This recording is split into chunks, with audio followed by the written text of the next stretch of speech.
Yo, what's up again mga tol? Muli tayong bumabalik sa ating panibagong tattoo session. At ngayon ang gagawin natin is colored realism na portrait. Actually, this is a memorial portrait. For me, especially yung mga ganitong klase ng project. Compare sa normal design na usually na ginagawa ko. Yung ganitong design is literal na may deeper meaning sa client. And since na portrait to and color realism pa, hanggat maaari kailangan ko siya makuha ng accurate and mas malinis. Usually pag ang ginagawa kong project is portrait, humihingi ako kay client ng 3 or more sample pictures. Sa ganong paraan ay makikita ko and mapipili ko kung alin yung mas babagay na reference para sa gagawing portrait. And kapag nakapili ako, syempre pinapakita ko rin kay client kung approve sa kanya yung napili kong picture. Ang madalas na pinipili ko is yung mataas yung contrast or may tonal value yung sa mismong mukha.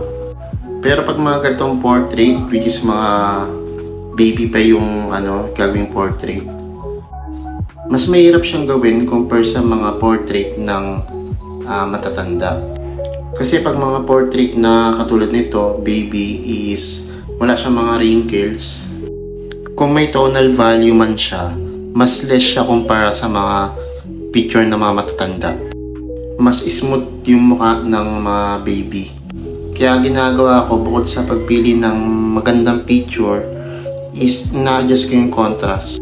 And pagdating naman sa kulay, yung pinaka lightest tone na ginagamit ko na ink, hanggat maaari nilalayo ko sa kulay ng mismong balat ng client. Para pag nag-heal yung portrait, hindi magmumukhang butas yun sa mismong mukha or hindi siya magmumukhang nilaktawan ng ink. Isa pang way na ginagawa ko sa pag-shade, lalo kapag baby na portrait, dinadaan-daan ko yung sa pag-shade niya. Iniiwasan ko siya maging sobrang dark kasi pag ganun nagmumukha siyang wrinkles.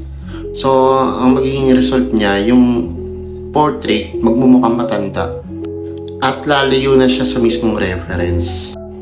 Isa rin sa pinipili ko na portrait is yung may tamang angle ng mukha. Example ko, ang portrait is nakatingala. Pag sa picture, maayos siya tignan, pero pag ginawa siyang tattoo, hindi siya ma-recognize na mukha or hindi ma-recognize yung mismong itsura ng mismong portrait.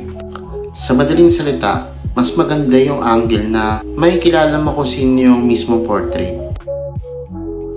At ngayon mga tol, tapos na ako sa ginawa kong portrait. So ngayon lilinisan ko na siya. Siyempre gamit pa rin natin is Mad Kid Tattoo Products.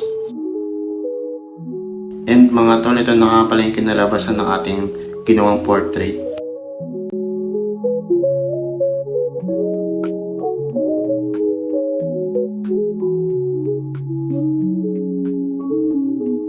And nga pala mga tol, binigyan ko rin pala ng minimalist tattoo yung misis ni client. Sa mga gusto po magpagawa rin ng portrait, ito po pala yung personal Facebook ko and yung page ko. Yun lang mga tol, and kita-kits ulit sa panibagong tattoo session.